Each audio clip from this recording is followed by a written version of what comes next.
मध्य प्रदेश के विंध्य क्षेत्र के रीवा और सीधी जिलों में इन दिनों दो कलेक्टरों की कार्यशैली चर्चा का विषय बनी हुई है। जनता के बीच ये बात तेजी से वायरल हो रही है कि जब जिले में सख्त, सक्रिय और जनहित के लिए काम करने वाला कलेक्टर आता है तो पूरे प्रशासनिक अमले की कार्य प्रणाली बदल जाती है। बरसों से फाइलों में उलझे रहने वाले काम तेजी से होने लगते हैं और जनता को दफ्तरों के चक्कर लगाने से राहत मिलती है। रीवा जिले के कलेक्टर नरेंद्र कुमार सूर्यवंशी की एंट्री के बाद प्रशासनिक व्यवस्था में बड़ा बदलाव देखने को मिला है। पदभार संभालते ही उन्होंने साफ संकेत दे दिए कि लापरवाही, मनमानी और जनता को परेशान करने वाली कार्यशैली किसी भी हाल में स्वीकार नहीं की जाएगी। यही वजह है कि कई विभागों में अधिकारियों और कर्मचारियों की जवाबदेही बढ़ी है। जहां पहले शिकायतों का निराकरण महीनों तक अटका रहता था, वहीं अब संबंधित अधिकारियों से सीधे जवाब मांगा जा रहा है। कलेक्टर नरेंद्र कुमार सूर्यवंशी लगातार फील्ड में सक्रिय नजर आते हैं। कभी पिछड़ा वर्ग छात्रावास का निरीक्षण, कभी शिक्षा विभाग की व्यवस्थाओं की समीक्षा, तो कभी गांवों में पहुंचकर जन चौपाल लगाना उनकी कार्यशैली का हिस्सा बन चुका है।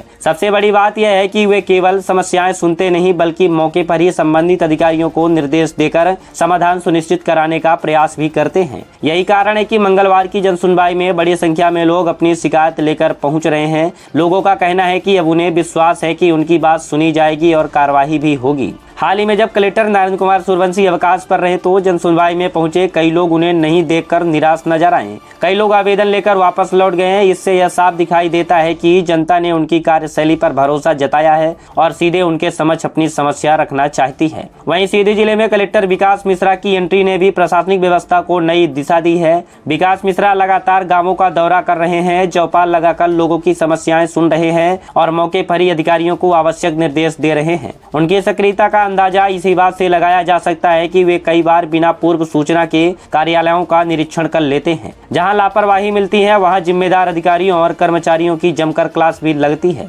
सीधी जिले के लोग कहते हैं कि अब प्रशासन केवल कार्यालयों तक सीमित नहीं है बल्कि गांव-गांव पहुंच रहा है। इससे लोगों में भरोसा बढ़ा है और शिकायतों के निराकरण की प्रक्रिया भी तेज हुई है। जिन कर्मचारियों को वर्षों से जनता को चक्कर कटवाने की आदत थी, उनके लिए अब जवाब देना मुश्किल हो रहा है।